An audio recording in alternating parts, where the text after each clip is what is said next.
কলেজে স্যাররা কলেজে ঢুকতে বলে এই যে নেত্রী আসছে, এটা একটা হাস্যকর একটা বিষয় যে নেত্রী একটা ট্যাগ পেয়ে গিয়েছে। মানে আন্দোলনের মধ্যে আপনাদের বিষয়টা এরকম ছিল যে আপনারা নেত্রীর ভূমিকায় ছিলেন আর কি বর্তমানে আমরা আন্দোলনে আর কি হয় যাদের ভয়েসটা একটু উঁচু থাকে, যাদের বলার ক্ষমতা বেশি থাকে, তারা অলওয়েজ হাইলাইট হয়ে যায়। আপনারা এটা দেখবেন, যারা একটু ভয় পায় না, যারা সাহসী আগে থাকে, তারা হাইলাইট হয়। তো আমার ভিতরে কি হয়, আমি আমার আম্মুর মতো, আমি অলওয়েজ কি আমার ভয়েসটা লাউড রাখি, আমি নিজেকে অনেক সুন্দরভাবে প্রেজেন্ট করতে পারি। তো সেই ক্ষেত্রে কি হয়েছে, আমার মধ্যে যে একটা লিডারশিপ ব্যাপারটা, এটা সবাই বলে খুব সুন্দর আছে। তো সেই ক্ষেত্রে সেই দিকটা আমার উপরে নেত্রী একটা ট্যাগ এসে পড়ছে। তো আমি শুরুতে অনেক নেগেটিভ নিতাম যে আমাকে কেন নেত্রী বলবে, আমি কি নেত্রী না, আমি তো আমার সাধারণ স্টুডেন্টদের মধ্যেই লড়াই করেছি, হয়তো আমার ভয়েসটা একটু উঁচু ছিল, তাই আমার হাইলাইট বেশি হয়েছে। তো আমার একটা টিচার তিনি বললো যে মা, এটা নেত্রী ট্যাগ কোনো খারাপ ট্যাগ না, লিডারশিপ সবার মধ্যে থাকে না, তোমার মধ্যে লিডারশিপটা আছে বলেই তুমি নেত্রী ট্যাগটা পেয়েছো, এটা পজিটিভলি নাও, নেগেটিভলি নিও না। তারপর থেকে অনেক আনন্দ লাগে।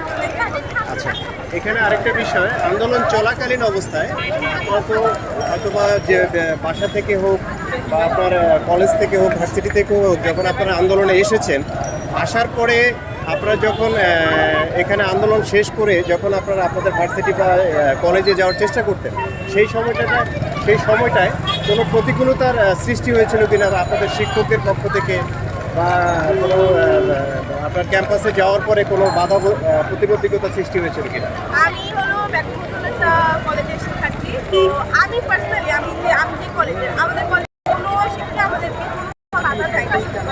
আমাদের আরো ইন্টারেস্ট করেছে না কেমন আচরণ করলো তারা, কিছু টিচার আছে থাকে, সব জায়গায় থাকে না, হাতের পাশে আমরা সবার না, তো ম্যাক্সিমামের মধ্যে একটা ছিল যারা আমাদেরকে অনেক খারাপ কথা বলেছে, কিন্তু আমরা আন্দোলনের পর তাদেরকে আমাদের কলেজ থেকে বের করতে সক্ষম হয়েছি। কিন্তু যারা আমাদেরকে অ্যাপ্রিসিয়েট করছে, তারা এখন আমাদের সাথে আছে, তাদের শিক্ষাতেই আমরা শিক্ষিত হয়েছি, তাদের দোয়া এবং শুভকামনা অলওয়েজ আমরা কামনা করবো। আর সেটা হলো বললেন যে যাওয়ার সময়, বাসে যাওয়ার সময় কোনো প্রতিকূলতার মধ্যে পড়েছি কিনা, অবশ্যই পড়েছি। আমরা বাসায় থেকে আসার সময় বাসার অর্ধেক রাস্তা পরে আসতাম, মিনারের এই যে মোচরটাতে, শহীদ মিনারের মোচরটাতে, এগুলোতে সব খুলে রাখতাম, আবার এই পর্যন্ত আসতাম, তারপর সব কিছু করতাম।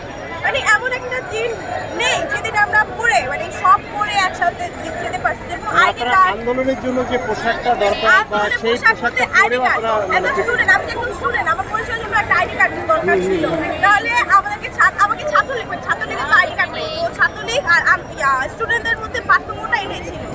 আইডি কার্ড ছিল, বাট স্টুডেন্টদের মধ্যে মানে কি লাইক পতাকা আর যে কি বলে লাল কাপড়, বেশ এগুলো আর কি ঢুকতে হতো, ঢুকার সময় এগুলো সব লুকা রাখতে হতো, দেন আবার বের হওয়ার টাইমে আবার করতাম। মানে এইটা একটা অ্যাডভেঞ্চার যে যদি ধরা পড়ে যায় তাহলেই শেষ, আজকেই শেষ, যদি ধরা পড়ে যায় আজকেই শেষ, এই একটা ভয় থাকে।